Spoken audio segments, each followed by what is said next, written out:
part, I'm going to show you how to take the dreamcatcher from just being a dreamcatcher, which is still gorgeous, but we're going to add some really pretty flair to it, and it makes it more of a wall hanging than a dreamcatcher. It makes it very pretty, and this is the part where you can really have fun, play around, personalize it.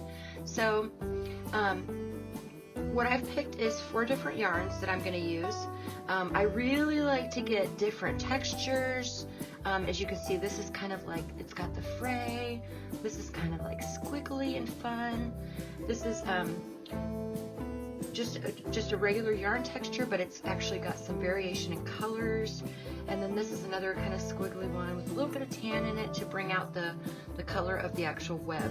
So what we're going to do, I'm going to set these aside and I'm going to show you how I'm going to cut these. So when looking at your dreamcatcher, hopefully y'all can see this well. When you're deciding to do the tail, for lack of a better word, I guess, the decorative yarn on it, I like to start with the yarn that I wrapped the dreamcatcher in, because it just feels very balanced to me to go from the wrap and then in the center being the same yarn you use to wrap it. You don't have to. You can do anything you want. A lot of people even choose to use, I've done it before, I've used ribbon instead of yarn. You can use anything you like, swatches of material. You can make this your own. So this is where you get to have a lot of fun. For this one, I'm going to do yarn. I'm making this for someone very special, so I'm going to do the colors of variations of yarn. And so what we're going to do is I'm going to start with the yarn.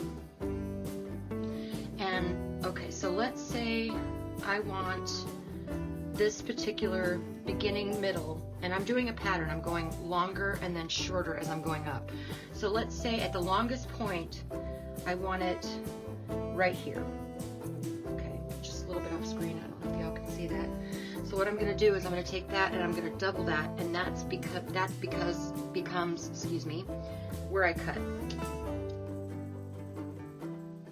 So again, how many you do is personal preference. You don't have to do this a certain way. This is just all what you like to do. For the middle cut, I usually like to make it an odd number. For some reason, it just feels more balanced to me. So what we're going to do is we're going to make 7 cuts, all the same size of this same yarn.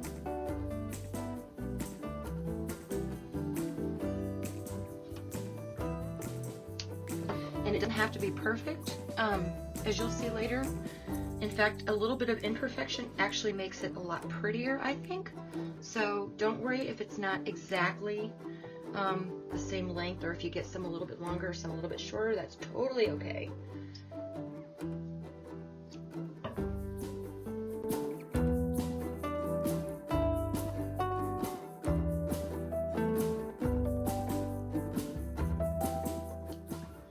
Okay, so we're going to put this one aside.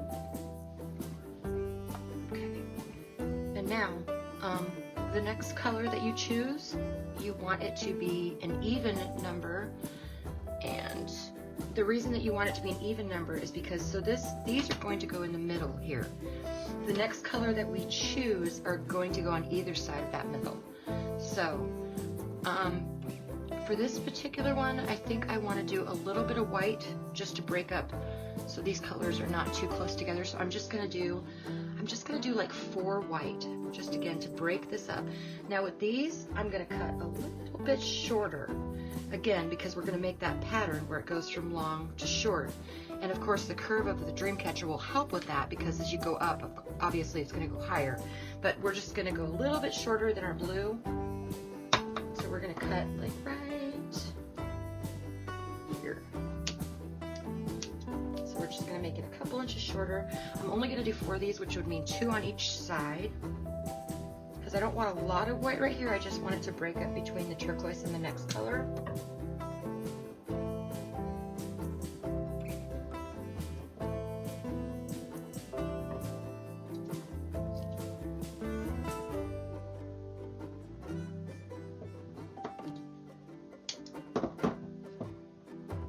then I'm going to move, since this is kind of the squiggly, I'm going to go ahead and come up with this next kind of more of a plain yarn kind of feel. The texture's a little bit different, so it's going to be a little bit different from this. So we're just going to go, I'm going to actually cut, I think, 8 of these.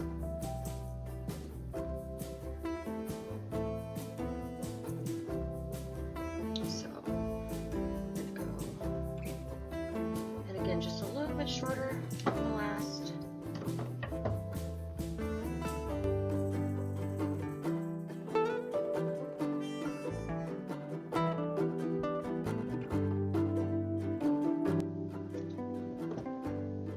And again, look at the changing colors. I love that. The variations in the yarn.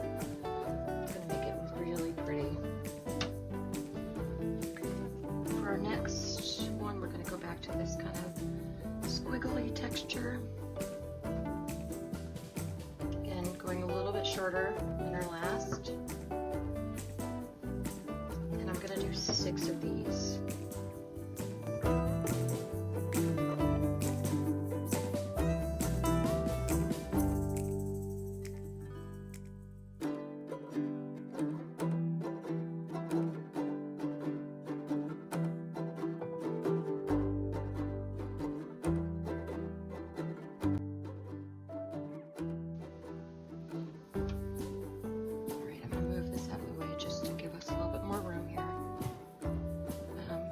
I'm going to do another set with the one I first started with.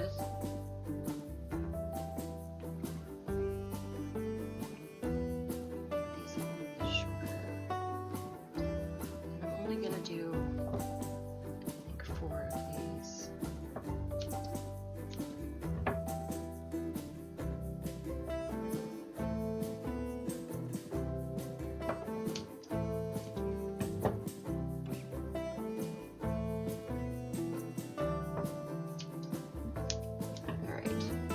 Now we've got a really good start. I'm going to go ahead and show you the next step. We may end up cutting a little bit more yarn.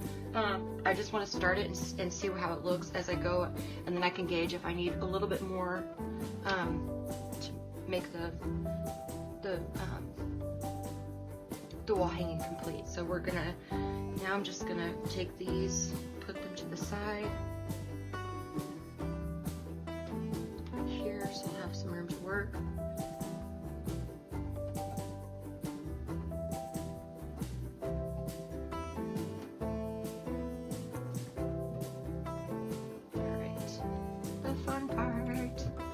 This is when it starts coming together.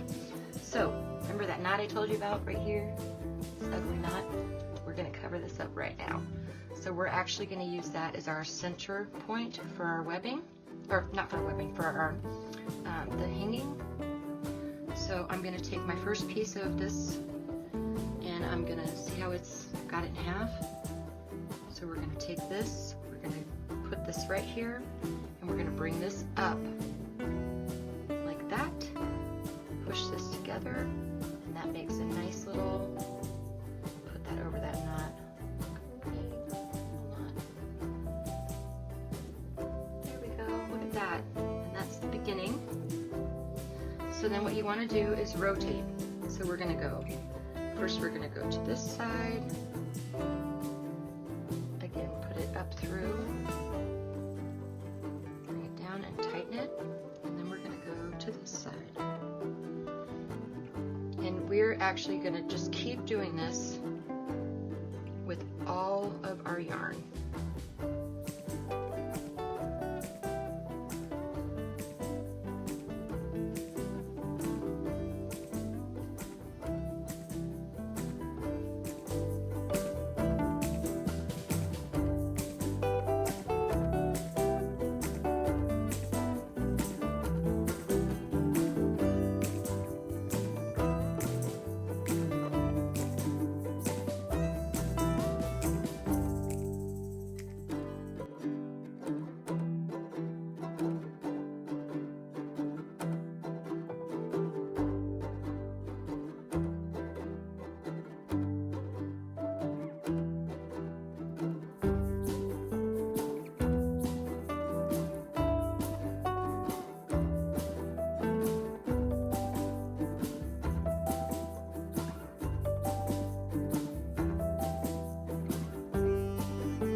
kind of gonna reevaluate what I'm looking at and to see if I want to do anything else. Like if I want to add more, or I think I'm good with this.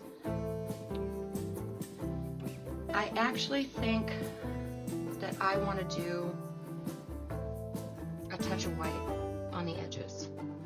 Instead of just ending with this turquoise, I think I'm going to do a little bit of white. So what I'm going to do at this point is lay out my turquoise. So I saved a couple strands here, my last couple strands, and I'm going to use those to measure out a little bit more white. So I think I'm going to do 3 more white on each side, so I'm going to cut 6 of these.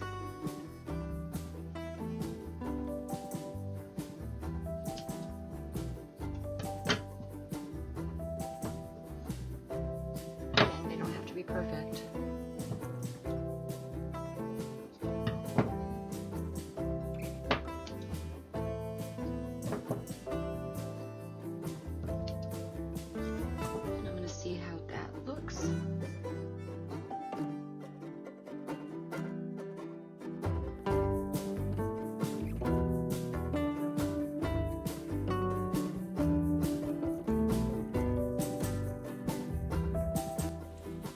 Again, before I use my last piece of this white, I'm going to kind of look at it and see if I'm happy with the way that it looks.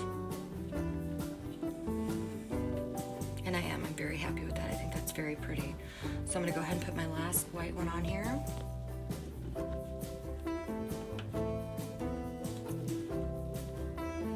There we go. And see how I said that it doesn't really matter if these are exactly the same, because look how pretty that is. They're kind of, it doesn't have to be perfect. It's kind of like there's some a little bit longer, and that's pretty. That makes it really pretty. It makes it flow very nicely.